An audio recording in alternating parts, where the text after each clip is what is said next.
সৌমিত্রবাবু, আমি অতীত দিয়ে শুরু করব। অপুর সংসার 1959, সেই প্রথম ছবিতে মানে রিলিজ করেছিল 59-এ। চান্স পাওয়ার গল্পটা একটু বলবেন, কেমন ছিল সেটা? মানিকদা পথের পাঁচালী করার পর যখন অপরাজিত করবেন, সেই সময় ওরা অপু খুঁজছিলেন। তো সেই সময় মানিকদার একজন অ্যাসিস্ট্যান্ট ছিল নিত্যানন্দ দত্ত, সে আমার এক বন্ধুর বন্ধু। তো ওরা তখন সারা কলকাতাতেই খুঁজে বেড়াচ্ছিল। ও সেই আমার বন্ধু অরুণের সূত্রে আমার কাছে আসে। খুব মজার ব্যাপার, আমি বিকেলের দিকে কফি হাউস যাবো বলে বেরিয়েছি, দেখি অরুণ আসছে। আর ও আমাকে নানা কথায় এনগেজ করে রাখতে চাইছে, আজে বাজে কথায়। আমি তো বুঝতে পারছি না। তারপরে দেখলাম যে ও অন্য দিকের ফুটপাতে কার দিকে তাকিয়ে কি একটা ইশারা করছে। তখন ওর কেড়ে ও তখনও বলি তোকে ওই সত্যজিতের অ্যাসিস্ট্যান্ট, তো ওরা অপু খুঁজছেন, তোর যেতে কোনো আপত্তি আছে? আমার না, ওর যদি কাজে লাগে যেতে পারে। তারপরে উনি আমাকে নিয়ে সেই লেক অ্যাভিনিউতে বোধহয় বাড়ি, না লেক প্লেস, রাস্তাটা ভুলে গেছি, সেখানে ওর বাড়িতে নিয়ে আসা হলো। এবং বাড়িতে ঘরে ঢোকা মাত্র উনি প্রথম যে কথাটা বলেছিলেন, ঘরে আমি ঢোকা মাত্র উনি বললেন, ওহো আপনি যে বড্ড লম্বা হয়ে গেলেন। তারপরে বললেন, আসুন আসুন বসুন। তারপরে আলাপ পরিচয় হলো। কিন্তু আমি তাইতেই অসম্ভব মুগ্ধ হয়েছিলাম যে কোনো মানুষ তার কাজের মধ্যে এতটা ডুবে থাকতে পারে যে সে সবসময় সেইটি ভাবছে। যাই হোক, তারপরে আমি নির্বাচিত হলাম না, কারণ আমি ওইটার জন্য একটু বেশি বড় ছিলাম। আমি আরও 2-3 জনকে নিয়ে গিয়েছিলাম ওর কাছে। আচ্ছা, আপনি নিয়ে গেছেন? হ্যাঁ, ওর তাদেরও পছন্দ হয়নি। তারপরে যখন ভেনিসে অপরাজিত গোল্ডেন লায়ন পেল এবং উনি ওইখানেই ঘোষণা করলেন যে উনি তৃতীয় ভাগটাও করবেন, তখন তারপরে ফিরে এসে উনি আমাকে যোগাযোগ করেন। আবার ওর একজন অ্যাসিস্ট্যান্ট ছিল, সে কফি হাউসে আমাদের সঙ্গে টেবিলে মাঝে মাঝে বসতো। তারপরে আমি এরও বেশ কয়েক বছর পরে আমি জানতে পেরেছিলাম যে আমাকে দেখার পর উনি মনস্থির করেন যে তৃতীয় ভাগটাও করবেন, কেননা প্রাপ্তবয়স্ক অপু করার একজনকে উনি পেয়েছেন। তপেন চট্টোপাধ্যায় একবার মুখের ওপর বলে দিয়েছিলেন যে আপনি সেই ফেলুদা সাজাচ্ছেন জ্যাকেট পরিয়ে সৌমিত্রকে, গুপি গাইন বাঘা বাইনেও সে থাকছে। তপেন তো আমাকে নিজেই বলেছিল, তপেন বলেছিল যে এটা খুব অন্যায় হচ্ছে, সেই গ্রামের খালি গায়ে ব্রাহ্মণ পণ্ডিত হলেও তুমি, আর তারপরে টুইডের কোট পরা গোয়েন্দা হলেও তুমি, এটা কি হচ্ছে? আমি মানিকদাকে গিয়ে বলবো।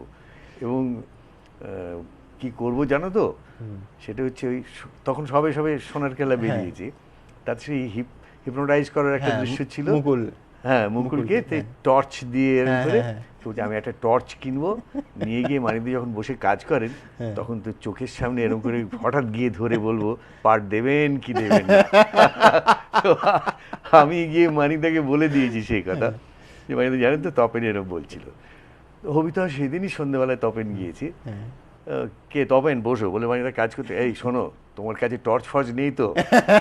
আর তপেন খুব অপ্রস্তুত হয়ে বলছে, ফুলদা এসে বলে দিয়েছি, বলে দিয়েছি। সত্যি অনেক রকমের কাজই তো ওর সঙ্গে করেছি। তার জন্যে আমার কতটুকু কৃতিত্ব জানি না, ওর চোখটাই বেশি দায়ী। অর্থাৎ উনি বুঝতে পেরেছিলেন আমার ভেতরে কি কি থাকতে পারে, কি কি পেতে পারেন। এবং যেভাবে আপনাকে বিভিন্ন চরিত্রের ছাঁচে ভেঙে গড়ে নিয়েছেন, কখনো পাঞ্জাবি ট্যাক্সি ড্রাইভার থেকে কখনো ফেলুদা, সেটার সঙ্গে এর আগে নিশ্চয়ই একটা চরিত্রটা নিয়ে দুজনের মধ্যে চর্চা হতো। কিছু প্রথম কথা, উনি ওই খুব যেরকম অন্য দেশে একাডেমিক কনফারেন্স হয় সেরকম করতেন না, ওই চিত্রনাট্যটা পড়ে শোনাতেন। এবং আমাকে যখন অপু সংসারে নিয়েছিলেন তখন উনি একটা ব্যতিক্রম ওর কর্মপদ্ধতিতে করেছিলেন, সেটা হচ্ছে সেই প্রথম কোনো অভিনেতাকে উনি চিত্রনাট্যের কপি দিয়েছিলেন, আচ্ছা, একটা খসড়া। এবং সেটা বোধহয় আরো খানিকটা একে আমি নবাগত। তারপরে উনি কখনোই চাননি যে উনি যাকে নায়ক হিসেবে নেবেন সে টিপিক্যাল বাংলা ছবির নায়কদের যে কনসেপ্ট সেই রকম কিছু একটা অভিনয় করুক, যাতে ওর ইয়েতে। এবং সেটা সত্যি কথা বলতে কি, যে উনি নিজে আমাকে সেভাবে তৈরি করে তো ছিলেনই, কিন্তু আমিও সেইভাবেই তৈরি হতে চেয়েও ছিলাম। কেননা আমি যখন কলেজে পড়ি তখন থেকে আমি অভিনয়ে খুবই গভীরভাবে আগ্রহী, কিন্তু তখনও আমার একটা নাক তোলা ভাব ছিল বাংলা সিনেমার প্রতি, খুব অন্যায়ভাবে।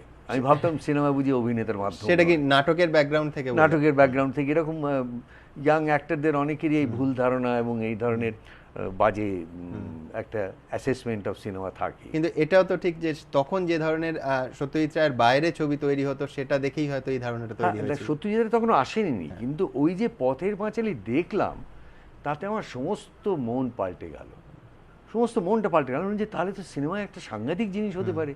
আমি বহু পুরনো তনুজার একটি সাক্ষাৎকার পড়ছিলাম, তাতে তনুজা লিখছেন যে ওই সময়কার যারা অভিনেতা ছিলেন তাদের মধ্যে আপনার মধ্যেই স্বকীয়তা অত্যন্ত বেশি ছিল এবং হলিউডি প্রভাব সব থেকে কম ছিল।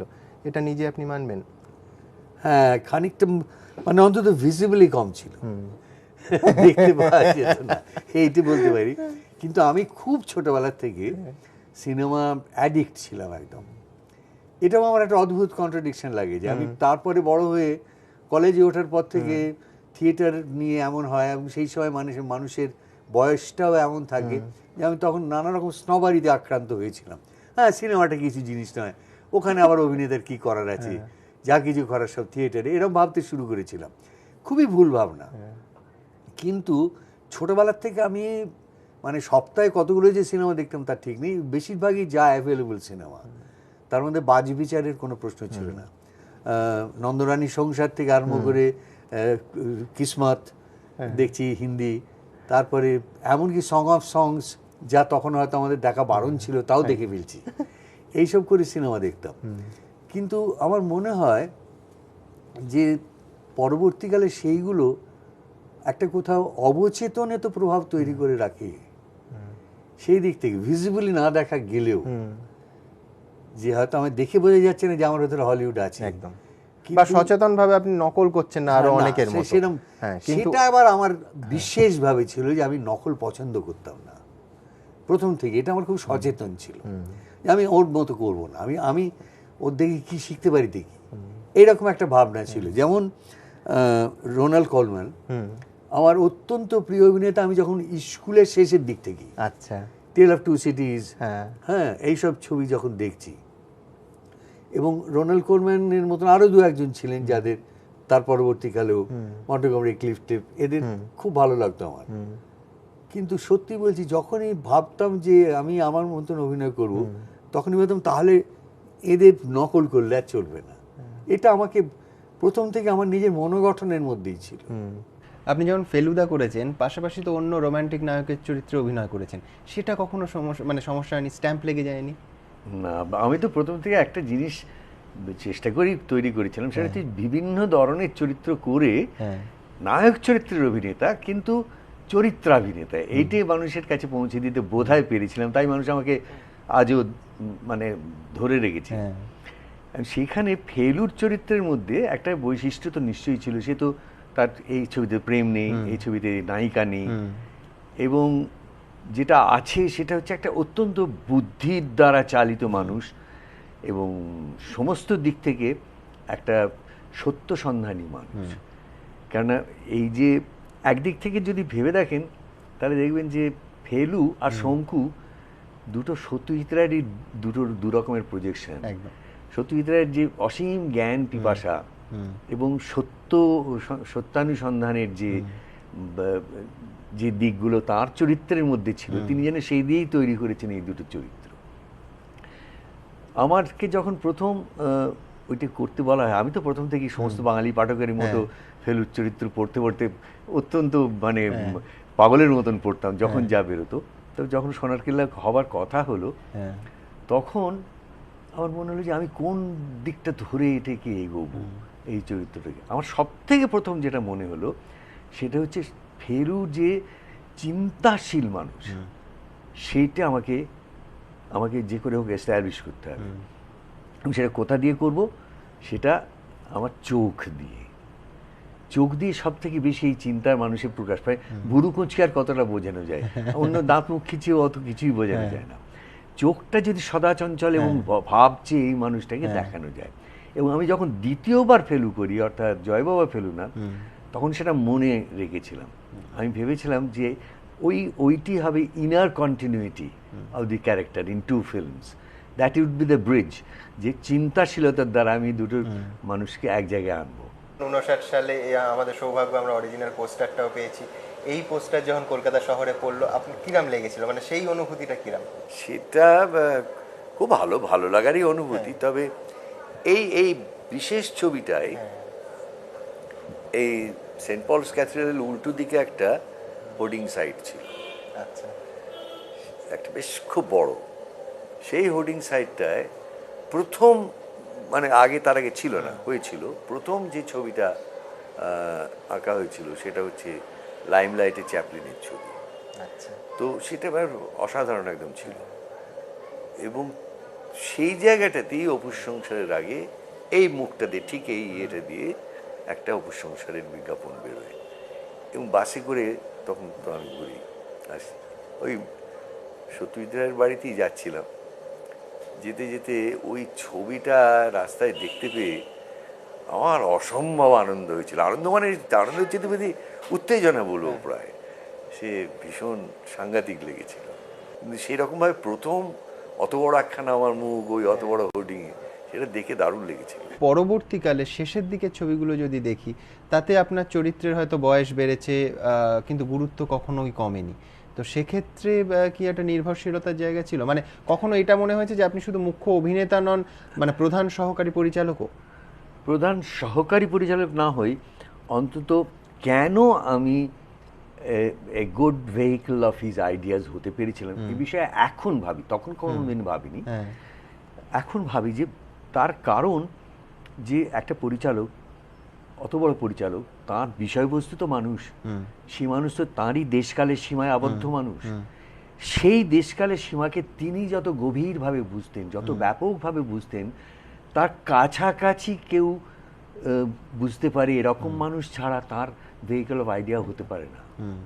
এবং সম্ভবত এটা আমার দুর্বিনয় বলে ভাববেন না, আমার যে সাহিত্য সংস্কৃতি সম্পর্কে যে গভীর আগ্রহ, এবং যার অনেকটা আবার গঠিত হয়েছে তাকে দেখেও, আগেও হয়েছে কিন্তু তাকে দেখেও তো হয়েছে, সেখান থেকে উনি একজন যোগ্য সহকারী, মনের সহকারী হয়তো পেয়েছেন, যে তার অভিনয়টাকে বুঝতে পারবে, যে তার অভিনয়ের মধ্যে কি চাইছেন তিনি, কোন সমাজকে, কোন মানুষকে, কোন পরিমণ্ডলকে ব্যক্ত করতে চাইছেন। হয়তো এই জন্যেই আমি তার এতখানি কাছে আসতে পেরেছিলাম। আমরা দুজনে এক ধরনের ঐতিহ্যেও তো লালিত, মানে ওর এবং আমার প্রতিভার আকাশ পাতাল তফাৎ, কিন্তু আমরা একই একটা উৎসের থেকে আসছি, এবং সেই উৎসের অনেকটাই জুড়ে রবীন্দ্রনাথ। ধরুন এই 59 সালে যখন আপনার অপুর সংসার রিলিজ করছে, তখন আমি দেখলাম যে 70তম ছবিটা করছেন উত্তম কুমার বিচারক, অলরেডি প্রতিষ্ঠিত নায়ক, তার রোমান্টিক ভাবমূর্তি প্রতিষ্ঠিত নয়, তিনি তো মধ্যগগনে। হ্যাঁ, মধ্যগগনে। সেইখানে আপনার প্রতিযোগিতাটা কিভাবে এস্টাবলিশ হলো? প্রতিযোগিতা তো একটা এইসব লাইনে এলে একটা হয়েই যায়, হতে থাকে প্রতিযোগিতা। কিন্তু একটা সুবিধে ছিল ওর সঙ্গে আমার, সেটা যে আমি ফিল্মে আসার আগে থেকে ওকে চিনতাম। এই কথা ব্যক্তিগত পরিচয় ছিল? হ্যাঁ, ব্যক্তিগত পরিচয় চিনতাম, মানে আমার ভগ্নিপতির বন্ধু ছিলেন। আমি ওকে প্রথম দিকে আমার বোনের বিয়েতে বরযাত্রী এলেন, এবং সে মানে দারুণ ভয়ঙ্কর গ্ল্যামারাস ছিলেন। মানে কোনো বাঙালি নায়ককে আমি আজ পর্যন্ত ওরকম গ্ল্যামারাস দেখিনি। তখন মালকোচা দিয়ে ধুতি পরা আর আরদির পাঞ্জাবি পরা, সাদা, ঝকমক করছেন একদম। তো যাই, তখন থেকে ওর সঙ্গে আলাপ। আমি ফিল্মে আসার আগে থেকে ওদের বাড়িতে টাড়িতেও দুটো একটা নিমন্ত্রণে গিয়েছি, পার্টি টাটিতে গিয়েছি। সেই জন্য আগেই বন্ধুত্বটা সেইখান থেকেই সূত্রপাত হয়েছিল। ওর সঙ্গে যেটা প্রথম কাজ করলাম সেটা ঝিন্দের বন্দি, এবং সেই ঝিন্দের বন্দির ময়ূরবাহন সেইটের আউটডোরের, রাজস্থানে অনেক দিনের আউটডোর ছিল তপন সিনহার ছবি, এমনি খুব আনন্দদায়ক আউটডোর সেটা ছিল। বুড়ো ছিল, মানে ওর ভাই তরুণ কুমার, বৌদিও সঙ্গে গিয়েছিলেন। সেই ওই আউটডোরে গিয়ে প্রায় বন্ধুত্বটা একদম মানে ভয়ঙ্কর ভাবে ঘনিষ্ঠ হয়ে গেল। সেখানে কোথাও প্রতিযোগিতা আসতো না? হ্যাঁ, প্রতিযোগিতাটা যেটা হতো সেটার যে কি বলবো, তার যে জ্বালা ধরানোর দিকটা, সেটা সেই জন্য অনেক কম হতো। কেন এদিকে তো বাড়ির মতো, বাড়ির লোকের মতো। একদিন খুব ভোরবেলায় থেকে পছন্দের আপনার আপনার অভিনয় করা 3টে ছবি বাঁচতে বলি। আমি কি পারবো? বোধহয় পারবো না। কেন পারবো না বলছি, যে একে তো আমার মনে হয় যে একটা বয়সের সঙ্গে সঙ্গে মনের মানসিকতার এমন কতগুলো জিনিস হয় যে আমার মনে হয় যে আমি 14টা ছবিতে একটাই ছবিতে কাজ করে আসছিলাম। সেটা আসলে মানিকদার সঙ্গে কাজ করার এক ধরনের অনুভূতি, যে উন্মাদনা, যে নিবিষ্টতা, যে তীব্রতা একটা ছবিতে অভিনেতার মধ্যে আসতে পারে মানিকদার সঙ্গে কাজ করলে, সেটা মনে হয় একটাই জিনিস চলছিল এতদিন ধরে। এত কিছু শিখছিলাম, এত কিছু জানছিলাম, এতদিকে মনটা ছড়িয়ে যাচ্ছিল। সেই জিনিসটাকে আমি ভাগ করে দেখাতে পারি না যে আমার এই 3টে সব থেকে ভালো। সত্যি যা যেমন নিজে বলতেন শেষের দিকে চারুলতা সব থেকে প্রিয় ছবি। হ্যাঁ, ওর দিক থেকে তার কারণ বোধহয় উনি বুঝতে পারতেন যে ওটা ওর চোখে সব থেকে ফল্টলেস। সেরকম সৌমিত্র চট্টোপাধ্যায়ের চোখে কোনো একটা ছবি আমি বলতে পারি না। একটা প্রথম ছবি সম্পর্কে একটা ভীষণ মমতা থাকে মানুষের, এবং সেই ছবিটা যদি ওরকম সিগনিফিকেন্ট ছবি হয়, অপু সংসারের মতন part of the trilogy, now famous trilogy, সেটা সম্বন্ধে নিশ্চয়ই মমতা আছে। কিন্তু আমি অভিযানী বা কী করে বাদ দেবো, অশনি সংকেত কী করে বাদ দেবো, শাখা প্রশাখা কী করে বাদ দেবো, একটা আমারও ভেতরে ভীষণ বৈচিত্র্যের ক্ষুধা ছিল মানিকদারই মতন। হয়তো সেই সব কারণে আমরা এক জায়গায় মিলতে পারতাম, যে অনেক জিনিস চেয়েছি। এই বৈচিত্র্যর অন্বেষণ আমি আমাদেরই কলকাতারই আর একজন পরিচালকের মধ্যে দেখেছি, তপন সিংহ। কখনো নিজেকে রিপিট করতেন না, বারবার নতুন ধরনের বিষয়ে গিয়েছেন। একটা ক্ষেত্রেই বোধহয় রিপিট করতেন, সেটা হচ্ছে প্রিয় অভিনেতার ক্ষেত্রে। একজন নবাগত, একদম প্রথম ছবি, তার মনোযোগ, তার মগ্নতা, তার সমস্ত নার্ভাস টেনশনের ওপরে উঠে এসে তাকে কাজ করাচ্ছে, এর থেকে ভালো উদাহরণ হয় না। ওর সমস্ত কাজটা হচ্ছে ডিরেক্টরের মানে কৃতিত্ব। কিন্তু একবারও কি মনে হয় যে এই ছেলেটা সেরকম তার যোগ্য নয়? আমি এটা দূর থেকে দেখে বলছি, দূর থেকে আমাকে দেখে বলছি যে সমস্ত কৃতিত্বটা কিন্তু সত্যজিৎ রায়ের ওখানে। তার লেখা, তার নির্বাচন, তার মেসেন সিন, সমস্ত কিছু। কিন্তু ওই ছেলেটা যে ওখানে অভিনয় করছে অপুর ভূমিকায়, তার মগ্নতাটা, তার মানে নিবিষ্টতাটা এতটাই গভীর যে আমি মাঝে মাঝে দেখে চমকে যাই যে আমি কি এই অভিনয়টা করতে পেরেছিলাম, আমি কি করে পারলাম। এই একটা ছবি, হ্যাঁ, মাঝপথে চারুলতা, শিল্পের শেষ কথা, সিনেমা শিল্পের। এবং পরে যদি আবার একটা লোকের দক্ষতার দিক থেকে দেখতে হয়, তার অনেক ডেভেলপমেন্ট ইতিমধ্যে হয়েছে, হয়ে গিয়ে একটা অশনি সংকেত পরের দিকে গিয়ে, যে তার কতখানি আগ্রহ চারিপাশের জীবন সম্পর্কে, যে সে ওই অবজারভেশন থেকে ওই চরিত্রটা নির্মাণ করছে, তখন কিন্তু আমি নিজেই করতে পারি। এবং যে চরিত্রটা তার মতো নয়, তার নাগরিক জীবনের সঙ্গে কোনোভাবে যুক্ত নয়, সম্পূর্ণ অন্য ধরনের চরিত্র। সেখানে আমার মনে হয় যে এইভাবে একটা ফলো করতে পারে একটা ছেলে। কিন্তু জানো, এখানে সেগুলো কেন হচ্ছে না? হয়তো হয়, আমি জানতে পারি না, এও হয়। কিন্তু মুম্বাইতে বা সাউথে অনেক জায়গায় অনেক ছেলে মেয়ে, তাদের কাছে আমি ওই রকম একটা এমনকি নাসিরুদ্দিন শাহ, ঠিক। কিন্তু নাসির না, তার এর পরে পরেও অনেক ছেলে মেয়ে আজও তারা ওই দেখে মানে অভিনয় ধ্যান ধারণাগুলো তৈরি করছে। এখানে কেন করে আমি জানি না।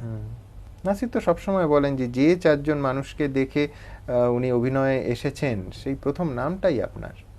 আরেকটা জিনিস খুব জানতে ইচ্ছে হয়, সেটা হচ্ছে আত্মজীবনী লিখলেন না কেন? আপনি আনলাইক অল আদার্স লেখালেখির সঙ্গে নিয়মিত যুক্ত থাকেন, মানে কিছু না কিছু সবসময় লেখেন। আপনার অগ্রজ দাদা বোধহয় বলেছিলেন প্রতিদিন একটা করে বাক্য লেখার কথা।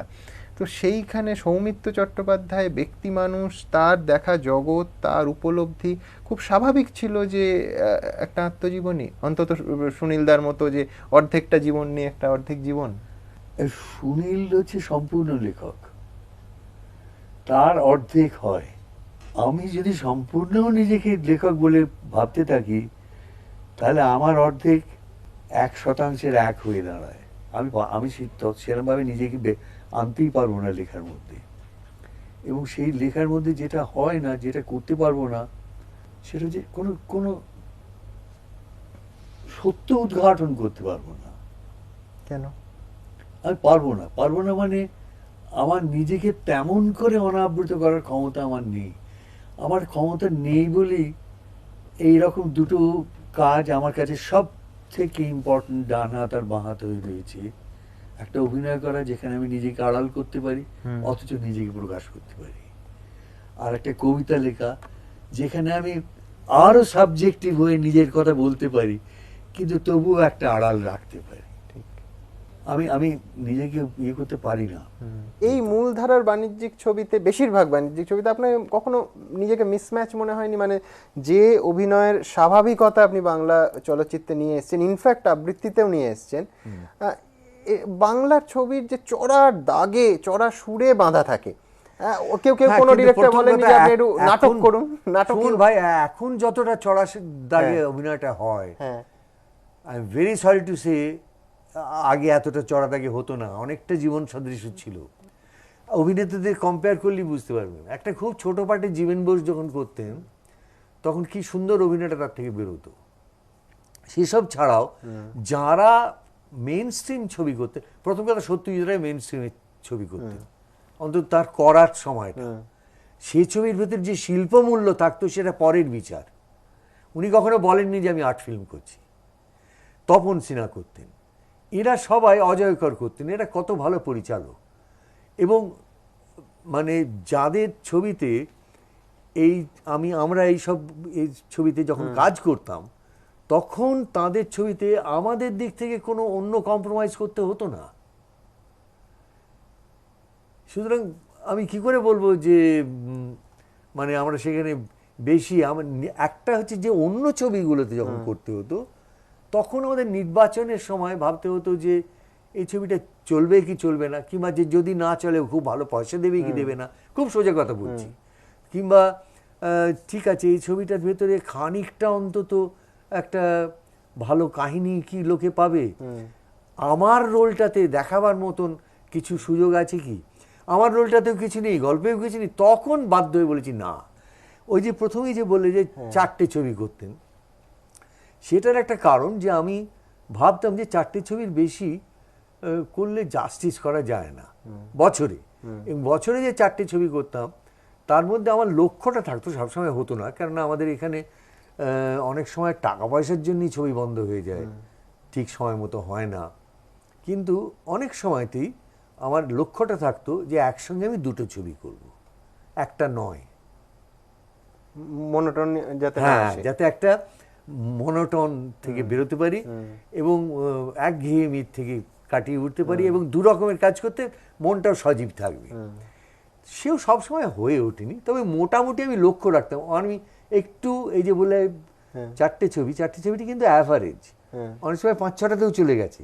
আপনি হিন্দি ছবির ক্ষেত্রে কখনো আগ্রহী হননি? মানে আমি শুনেছি একাধিক সময় আপনাকে অফার করা হয়েছে বিভিন্ন ছবির ক্ষেত্রে। অনুরাগও বোধহয় লাইফ ইন আ মেট্রোর ধর্মেন্দ্র যে চরিত্রটি করেছিল সেটা আপনাকে অনুরাগী করেছিল, বা তার আগেও মানে বহু আগে তো অনেকবারই হয়েছে, হেমন্তদা বলেছেন।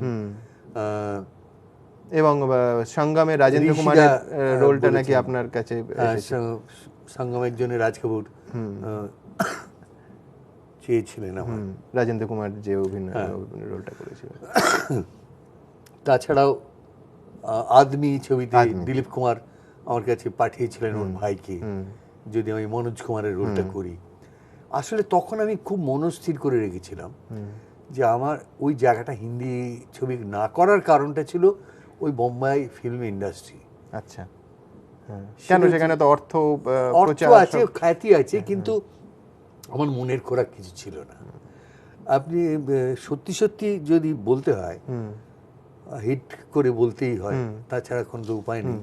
সেটা হচ্ছে আমি কি আমার অন্য কাজগুলো করতে পারতাম বোম্বেতে থেকে, আমি লিখতে পারতাম, আমি কবিতার বই বেরোতো আমার, সেগুলো প্রায় অ্যাবসার্ড মনে হয় বোম্বেতে। শুদ্ধ অভিনয় করছি, তাও হিন্দিতে আমার মাতৃভাষার মধ্যে দিয়ে আমার যেরকম আত্মপ্রকাশ হয়, তাই কি হতো? তাও তো হতো না। সেই জন্যই আমি যাইনি। তা নইলে আমার হিন্দি ছবির ওপর কোনো আলাদা করে কোনো রাগ নেই। তারা তাদের মতন ছবি করছে। এবং হলিউডে যেমন ছিল, একদিক থেকে আমাদের হিন্দি ছবি সেরকম, অর্থাৎ সর্বভারতীয় কালচার সেখানে এসে ডিপোজিটেড হচ্ছে। ইউরোপের কত দেশের অভিনেতা গিয়ে হলিউডে কাজ করেছেন। এখন এগুলো তো বিশেষ বিশেষ মানুষের বিশেষ বিশেষ মনোগঠনের উপর নির্ভর করে। আমার যে অন্য কাজগুলো আমার কাছে জরুরি ছিল, আমি কি এক্ষণ বার করতে পারতাম বোম্বেতে গেলে? পারতামই না। সেই জন্য বোম্বাই আমার পছন্দ, ওই দিক থেকে পছন্দ নয় বলে। কিন্তু আপনি জানেন আমার বোম্বাই শহরটা খুব পছন্দ। আচ্ছা, হ্যাঁ, আমি খুব খুব লাইভলি লাগে আমার বোম্বাই শহর। সেই দিক থেকে বরঞ্চ দিল্লি আমার ভালো লাগে না। যদিও দিল্লি ছোটবেলার থেকে যাই, আমার পিসির বাড়ি দিল্লির অন্য দিক থেকে 7 দিন থাকতে খুব ভালো লাগে। দিল্লিকে পছন্দ করে উঠতে পারে না, মনে হয় এটা কার শহর। কিন্তু মুম্বাই গেলেও বোঝা যায় ভাইব্রেন্ট একটা ভাইটালিটি আছে, এবং এটা বোম্বাইবাসীর শহর। একটা প্রজন্ম কিন্তু তখনই উঠছিল যাদের কাছে উত্তম কুমার না সৌমিত্র, এই প্রশ্নের সৌমিত্র ছাড়া কোনো উত্তর ছিল না। মানে রুচি, শিক্ষা। আমি আরেকটা অন্য জেনারেশন, এবং সেই জেনারেশনটা চাহিদা ছিল উত্তম কুমার ছাড়া অন্য কোনো রকম নায়ককে তারা দেখবে। আমি সেটা হতে পেরেছিলাম। সেটা কি কিছুটা ফ্যাশনও ছিল যে উত্তম বাবু না সৌমিত্র, মানে ঠিক রবীন্দ্রনাথ এবং রবীন্দ্রনাথের যুগের যে, হ্যাঁ, মানে আমাদের দেশে তো ওই ধরনের একটা থাকে, যারা সত্যজিৎ রায়ের ছবি দেখে নিজেদের মনে করে যে তারা আরেকটু বেশি বোদ্ধা, তাদের কাছে সৌমিত্র বেশি গ্রাহ্য ছিল হয়তো, এটা হতে পারে। তবে তাই থেকে আমি এত দূর আসতে পারতাম না। আমাকে নিজেকে বারবার প্রমাণ দিতে হয়েছে যে আমি একজন সম্পূর্ণ অভিনেতা, এবং আমার প্রমাণটা কার কাছে দিতে হয়েছে? সময়ের কাছে, যুগোত্তীর্ণ হতে হয়েছে। এই আমার দেশের লোক আমাকে 50 বছর ধরে সহ্য করেছে, তার ছুঁড়ে ফেলে তো দেয়নি। এত ভালোবেসেছে, এত ভালোবেসেছে, ভালোবাসার সঙ্গে আমি বলবো এত শ্রদ্ধাও করেছে। এটা এর ঋণ আমি তো শোধই করতে পারবো না। লিয়ারের মতো বহু চর্চিত, বহু রূপায়িত নাটকের তো একটা সমস্যা আছে যে নতুনত্ব সবাই চাইবে। সৌমিত্র চট্টোপাধ্যায় কোন শেডসটা আনলেন, কিভাবে একেবারে অন্য একটা রাজা লিয়ার তৈরি হলো। কিন্তু সুমন, হ্যাঁ, এটা আমার বলুন তো, যে এই যে বলছেন যে একটা ভাববে তো যে কোন নতুন শেডটা আনে, এখানে সেই কম্পারেবল কোনো ইনস্ট্যান্সেস কি আছে? আমাদের এখানে নেই। একটা লাস্ট যে লিয়ারের পারফরমেন্স এখানে হয়েছে, সেটা অন্তত 15 বছর আগে সলিল বাবু বোধহয় করেছিলেন। এবং বিদেশেও খুব ঘন ঘন লিয়ার হয় না, কেননা খুব ফর্মিডেবল বৃদ্ধ একটা ছাড়া লিয়ারে তো কাজটি করা যায় না। সেই দিক থেকে তো বৃদ্ধ অ্যাক্টরের সংখ্যা ক্রমশ কমে আসতে থাকে পিরামিডের ওপর দিকটা, কেননা বিদায় নিতে থাকে না এক এক করে যাদের বয়স হয়। তবুও আমার মনে হয় যে এখানে আমার কাছ থেকে এমনি চাওয়ার দিক থেকে লোকে একটা কম্প্যারিজন করতে পারে যে আপনি এতদিন যা করেছেন, এটাতে নতুন কি করলেন। নতুন কি করলাম আমি জানি না। In a way everything under the sun is old. নতুন কিছু করার কথা ভাবিনি, কিন্তু একটা জিনিস খোঁজার চেষ্টা করেছি। সেটা হচ্ছে কোনো ইউনিভার্সাল হিউম্যান মানে কি বলবো, ট্র্যাজেডি এর মধ্যে আছে কিনা, সেটা খোঁজার চেষ্টা করেছি। অর্থাৎ একদিক থেকে দেখলে যে এই লোকটা তার এই যে যত গোলমাল মানে বা বিপর্যয়গুলো ঘটছে, প্রাথমিক কারণ সে একদম নিজেই ডেকে আনছে সেগুলো। তার চরিত্রের ভেতরে এমন কতগুলো বীজ আছে যেগুলো হচ্ছে তার হটিনেস, তার ইগোসেন্ট্রিক, তার অ্যাটিটিউড টুয়ার্ডস লাইফ, তার চাইতেও বেশি হচ্ছে তার এত বড় বিচ্ছিরি একটা কারণ যে সে তার মেয়েদের ভালোবাসার মানে প্রায় পণ হিসেবে যাচাই করে নিয়ে তারপর তাদের দয়া দাক্ষিণ্য করবে, এরকম একটা ভাবে। এটা তো অত্যন্ত খারাপ জিনিস। কিন্তু তেমনি এই ঘটনাটার পর থেকে দেওয়ার পর শেক্সপিয়ারের মুনশিয়ানাটা ওইখানে এমন দুটি মেয়ে তিনি সৃজন করেছেন, তারা তাকে প্রতারিত করতে লাগলো, বঞ্চনা করতে লাগলো এবং তাকে আঘাত দিতে লাগলো এমন জায়গা থেকে যেখান থেকে এই লোকটার সত্যিকারের সে আগেই অন্ধ ছিল, আগে যখন সে সেন ছিল তখনই সে পাগল ছিল, তার যখন সত্যিকারের ম্যাডনেসটা এলো তখনই তার যেন জ্ঞান চক্ষুটা খুলল এবং সে তখন দেখতে পেল যে কোথায় মানুষ, কি মানুষ, মানুষের অবস্থান কোথায়। সে যখন ঝড়ের মধ্যে দেখছে যে মানে নগ্ন নিঃস্ব দুর্ভাগারা কিভাবে সাফার করছে, তখন সে বলল হায় এসবে সামান্যই দিয়েছি মন, কইতে এই তো ভাবিনি কোনোদিন। সে তখন সত্যিকারের মানুষ হওয়ার পথে চলতে লাগলো, যদিও ওই ট্র্যাজেডির যে অদ্ভুত মানে দ্বন্দ্ব, যে সেদিকে যত যাচ্ছে তত কিন্তু সে তার নিজের ধ্বংসের সীমান্তে গিয়ে পৌঁছচ্ছে। আপনার এই ইমেজটা এখনো যে দর্শকদের মনে একেবারে গভীরভাবে গেঁথে আছে, এর কারণ কি বলে মনে হয়? তার কারণ বোধহয় ইংরেজিতে বলতে গেলে I am been hanging around for too long, অনেক দিন বেঁচে আছি তাই। আরও অনেকেই আছেন আমাদের মধ্যে যারা সেই দিক থেকে আমার থেকেও ঢের বেশি চিরযৌবনের প্রতীক, যেমন অমর্ত্যদা। এই মানুষটা অমর্ত্যদা আমার থেকেও সামান্য বড়, খুব বেশি বড় নয়, 1-1.5 বছর সিনিয়র আমার থেকে। আমার দাদার ক্লাস ফ্রেন্ড ছিলেন, আমি ওকে তখন থেকে দেখছি। তো এই লোকটা শুধু বুদ্ধির উজ্জ্বলতা নয়, তার মানবিক বোধগুলো এবং তার মানুষের স্বার্থে এত কিছু তিনি ভাবেন, এখনো অবধি ভেবে যাচ্ছেন, এরকম ভাবে কাজ করছেন এখনো। আমার তো অসামান্য লাগে এই লোকটিকে। আমার মনে হয় যে আমার আজকের দিনের অনুপ্রেরণা হতে পারেন। চিরজন্মের অনুপ্রেরণা তো রয়েছেন সামনে রবীন্দ্রনাথ, সেটা তো সকলেরই, সব মানে যে মানুষ একটু ভেবেছে তার কাছেই রবীন্দ্রনাথ অনুপ্রেরণা। কিন্তু দেখো এই যে একটা খানিকটা অনুযোগের সুর ওর মধ্যে ফুটে ওঠে, তো যে তিনি তো যৌবনের প্রতীক, তিনি কেন মৃত্যুর কথা বলবেন। এই রবীন্দ্রনাথের মধ্যে মৃত্যু জীবন এমন একটা এক আসনে বসে রয়েছে যেখানে কোনো তফাৎ করা যায় না। মানুষ যদি ভাবুক হয় তাহলে সে মৃত্যুর কথা ভাববেই, এবং মৃত্যু তো আর কিছু নয়, সেটি তো বেশিটা বিশ্ব, তার মধ্যে একটা ছোট্ট বন্ধনীর মধ্যে আমার জীবন। সেই জীবন মৃত্যু ভয় মানে সেটা সামান্য ছোট জায়গায়, অর্থাৎ আমার শারীরিক মৃত্যুটা কিভাবে হবে তাই নিয়ে আমি ভয় পেতে পারি, কিন্তু এই বিশাল বিশ্বের কাছে আমি এসে ভয় পাই না, আমি শুধু বিস্মিত বোধ করি যে এটা কি, এইসবের অর্থ কি, কেন এগুলো।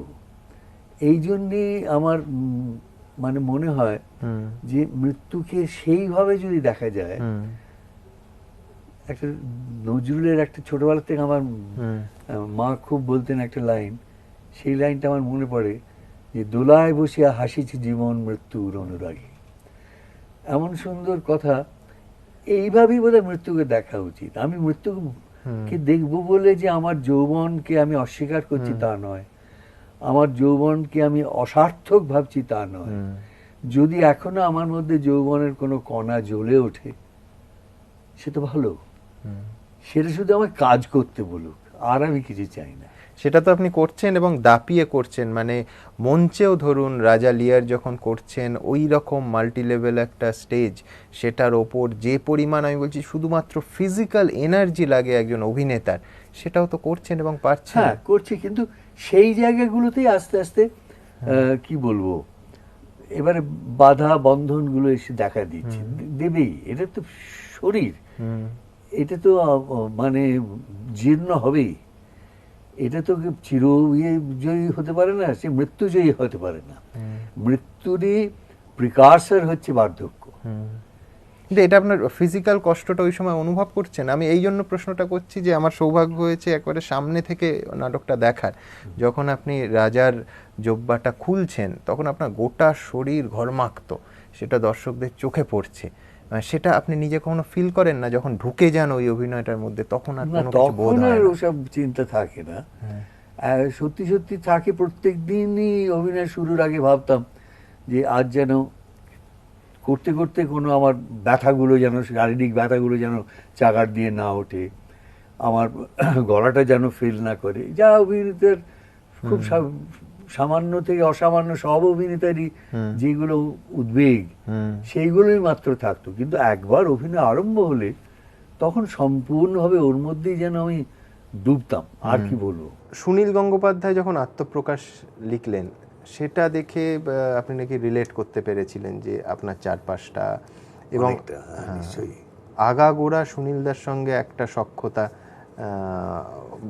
হয়তো সবসময় সমস্ত উদ্দামতার সঙ্গী আপনি হননি, কিন্তু ওই প্রজন্মের মানুষ হিসেবে রিলেট করেছেন। একটা জিনিস, হ্যাঁ, ওই প্রজন্মটা একই বলে ও বস্তুত আমার থেকে মাত্র 4 মাসের বড় ছিল। আচ্ছা। কিন্তু আমার ওপরের ক্লাসে পড়তো, আমাদেরই কলেজে। একসঙ্গে আমরা ছাত্র রাজনীতি করেছি, এরকম অনেক কিছু করেছি, এবং কফি হাউসে ওরা ওই টেবিলে, আমরা এই টেবিলে, মাঝে মাঝে আমাদের টেবিলে ওরা এসে বসছে, আমরা গিয়ে ওদের টেবিলে বসছি, এইসব তো ছিলই। কিন্তু সুনীলের সঙ্গে এখন যখন পেছন ফিরে তাকাই, তখন দেখি আমার বন্ধুত্বটা তখন যতটা ছিল, সখ্যতাটা, সেটা প্রায় জেনারেল লেভেলে, সেরকম অনেকের সঙ্গেই ছিল। একমাত্র শক্তির সঙ্গে একটু বেশি ছিল। শক্তি চট্টোপাধ্যায়ের কথাতেই আপনি তো 75 সালে প্রথম কবিতার বই বের করলেন। হ্যাঁ, ওই ইনসিস্ট করে করে। কিন্তু সুনীলের সঙ্গে আমার সখ্যতাটা বাড়তেই গিয়েছে। আচ্ছা। শক্তির সঙ্গে তো বটেই, কিন্তু সুনীলের সঙ্গে যেখানে মানে থেকে শুরু ছিল তার থেকে অনেক বেশি গভীর হয়েছে সখ্যতাটা, অনেক বেশি ইন্টারাকশন বেড়েছে।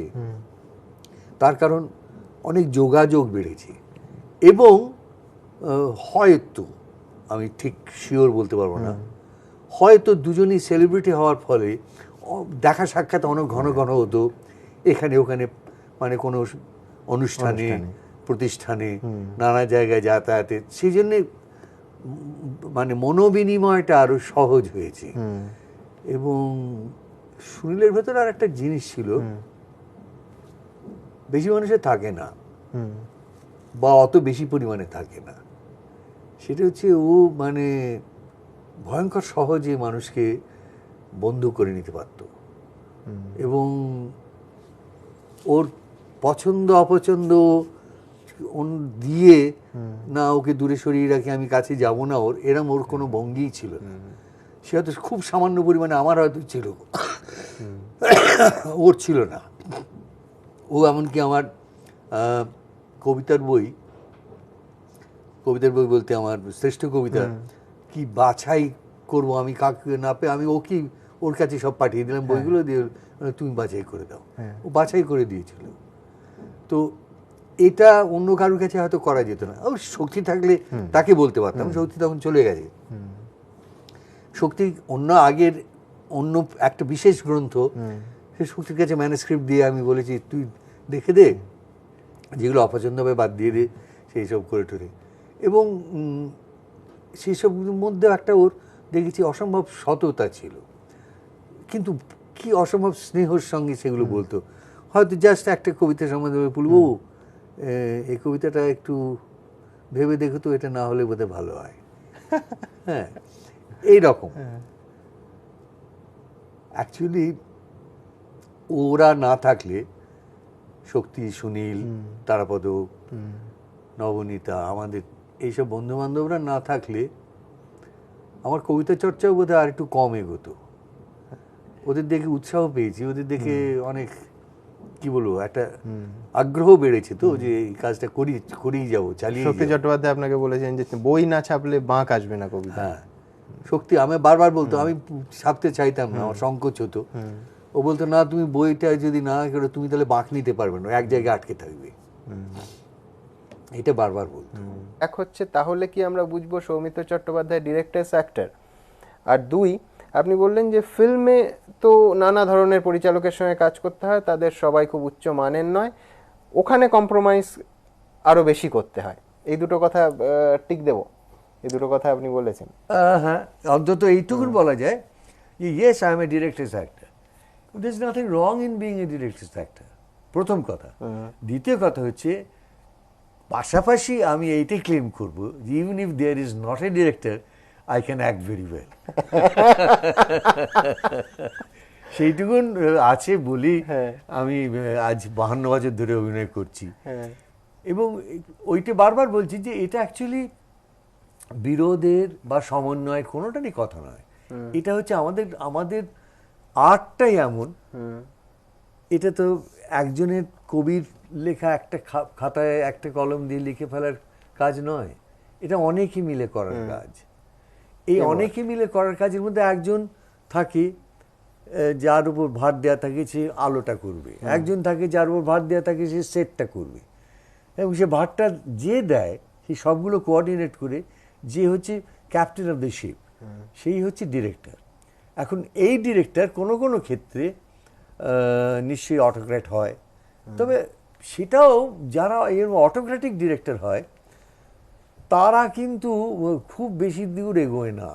আমরা অ্যাপারেন্টলি যেসব আমাদের এখানকার যেসব মানুষদের সম্বন্ধে গাল গল্প শুনি যে তারা অটোক্র্যাট ছিলেন, যেমন শোনা যায় উৎপল দত্ত একে বকছেন, মাকে তাকে ধরছেন, তাকে মারছেন, ওগুলো কিন্তু নেহাত বাহ্যিক।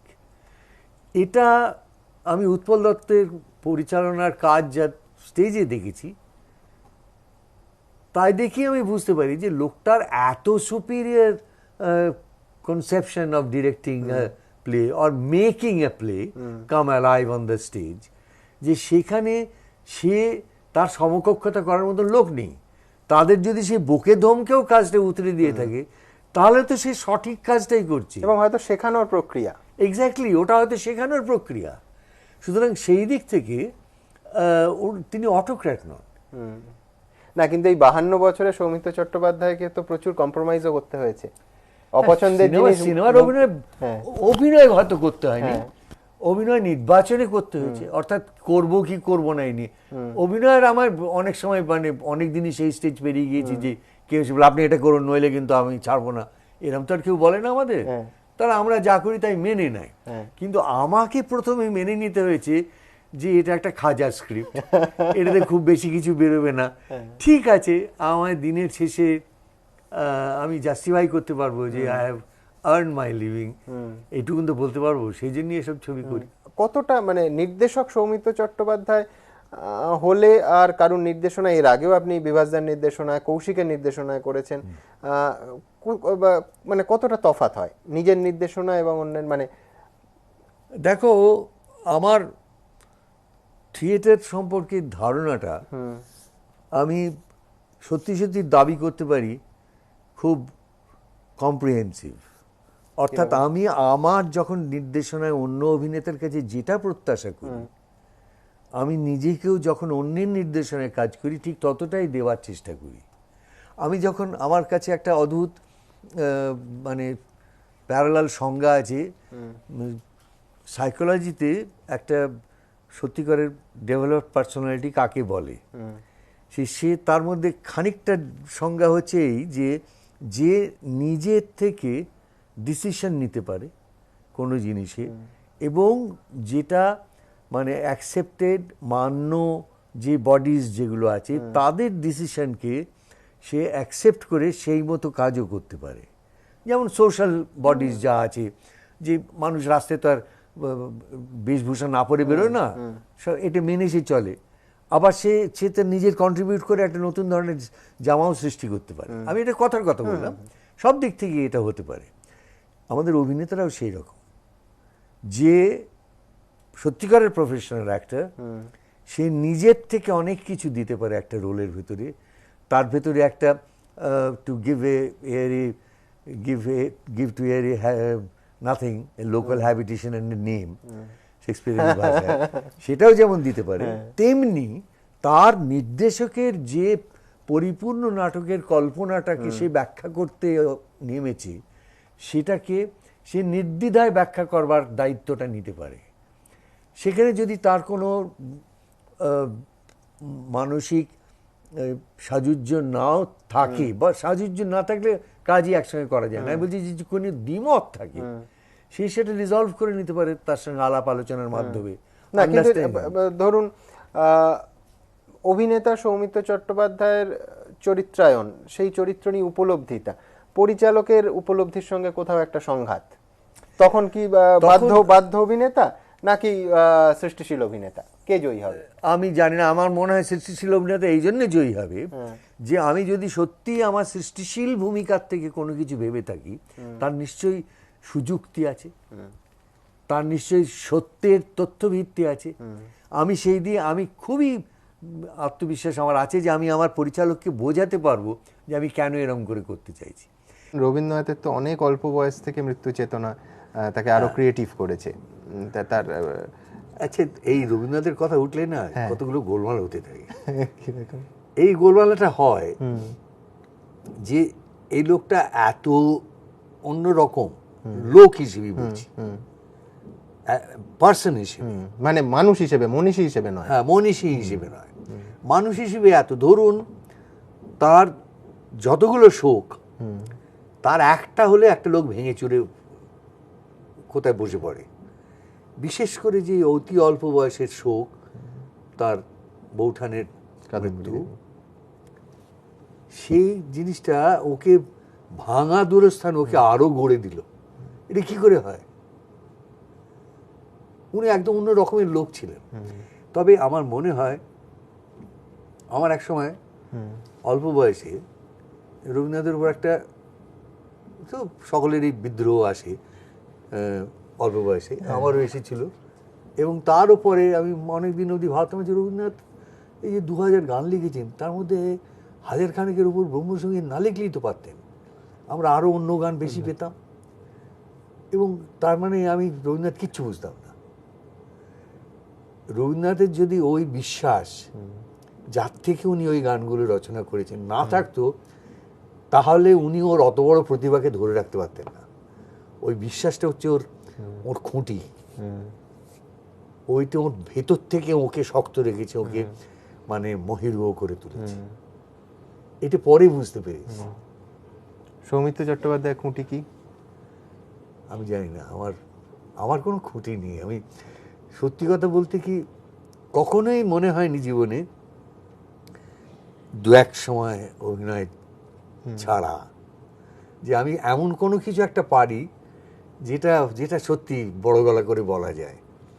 দু এক সময় অভিনয় করে হ্যাঁ মনে হয় যে হ্যাঁ এই অভিনয়টা হয়তো ঠিক হয়েছে, কেননা সামনে এমন সব দৃষ্টান্ত বসিয়ে রেখে তাদের কথা ভেবে ভেবে এগিয়েছি। যেমন আমার গুরু শিশির বাদুড়ি, আমি ওরম অভিনয় কি কোনোদিন করতে পারবো? সবসময় মনে হয় যে ওইটা করবো, একদিন না একদিন আমি পারবোই, এরকম একটা মনে হয়। কিন্তু খুঁটি কোনটা আমি জানি না। আমার খুঁটি আমি লোককে জীবনের মধ্যে দিয়ে যে হেঁটে এসেছি, এত মানুষকে ভালোবেসেছি, এত মানুষের ভালোবাসা পেয়েছি, সেটি আমার খুঁটি। সৌমিত্র চট্টোপাধ্যায়কে বাঁচতে বলি যে এই এত দশকের কর্মজীবন, এতগুলো পরিচয়, কখনো সম্পাদক, কখনো কবি, কখনো অভিনেতা, মঞ্চের অভিনেতা, ফিল্মের অভিনেতা, কোন পরিচয়টা আপনার হৃদয়ের সব থেকে কাছের? কোন পরিচয়টা বাঁচবেন? আমি কি নিজেই সেটা জানি? আমি সত্যি এর উত্তরটা জানি না। যখন যেটা করি সেটা ভয়ঙ্কর প্রিয় হয়ে ওঠে।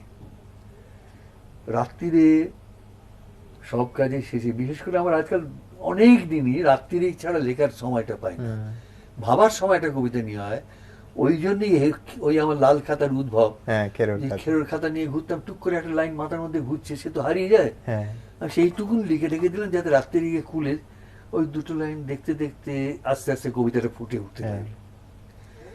কি এখন যখন কিচ্ছু ভালো লাগছে না, ভীষণ মানে ডিপ্রেশন হচ্ছে, তখন গিয়ে যে ছবি আঁকি, আমি জানি সেটা পাগলের কাজ ছাড়া কিছু না, বাজে, সেই ছবিই নয়, কিন্তু আমার আঁকাটা এত নিশ্চিত হবেন না। মুক্তি। ছবি নয় কিনা এত নিশ্চিত হবেন না, এত নিশ্চিত হবেন না। আমার মনে হয় না, এটা তো আমি মূল্য দিই, আমি খেলি, আমার মজা, আমার কোনো দায় নেই ওখানে। ঠিক। কিন্তু কবিতা লিখলে একটা দায় এসে গেছে। এত বইগুলো ছাপা হয়েছে, কবিতা সমগ্র ছাপা হয়েছে, আমি লিখলে তখন তো একটা মনে হয় যাচ্ছে এটা লোকে পড়লে বলবে না তো এ কি বাজে লিখেছেন সৌমিত্র, এই দায়টা তো এসে গেছে। আর যে কাজটা করি, তো বললাম যে অভিনয় করার সময় আমি আত্মবিস্মৃত হতে পারি, সেটা কবিতা লেখার সময় হতে পারি। হ্যাঁ, এই সব কাজই যখন করি তখন খুব প্রিয় কাজ হয়ে ওঠে সেটা আমার। কিন্তু আসলে মানুষের, তুমি যে কোনো মানুষই ধরো, সে আমার মতন 5 কাজে জড়িয়ে থাকা মানুষ না হলেও বিভিন্ন সত্তা তো থাকে তার। সে কোথাও পিতা, কোথাও পুত্র, সে কোথাও প্রেমিক, কোথাও সৈনিক। এ তো হয়তো মানুষের তো নানা সত্তা থাকে। আমার ভেতরে এগুলো, এবং আমার ভেতরে এইটুকুন বলতে পারি যে এগুলো মানে ইয়ে নয়, দ্বন্দ্বমূলক নয়, কারুর সঙ্গে কারুর সংঘাত হচ্ছে না। সংঘাত নেই। বরং আমি বলবো যে এগুলো সৌহার্দ্যমূলক। আমি যদি কবিতার লেখক না হতাম, কবিতার পাঠক না হতাম, তাহলে আমার অনেক অভিনয় সেই কাব্যরাশি সিক্ত হতো না যেটা আর কোনো বাঙালি অভিনেতা নেই। এত বড় কথাটা নিজে বলতে বাধ্য হলাম, ঠিক। কিন্তু সত্যি বলো, অভিনয় দেখলে কবিতার কথা মনে পড়ে। এরকম কজন অভিনেতা আগে 2-1 জন হয়েছে নিশ্চয়ই, কিন্তু এক্ষুনি ওর কথা তুমি মনে করতে পারবে? আমি যদি অভিনেতা না হতাম বা থিয়েটার সিনেমার মানুষ না হতাম, তাহলে আমার কবিতায় যে হঠাৎ নাটকীয় চমক, সেটা কি আসতো? ঠিক। বাংলার মাঠ, ভাট ফুল ঘুঙুরের মতো তার কেঁদেছিল পায়। আর একটা কথা বলি, হ্যাঁ। বারবারই বলি, কিন্তু বলেও আমার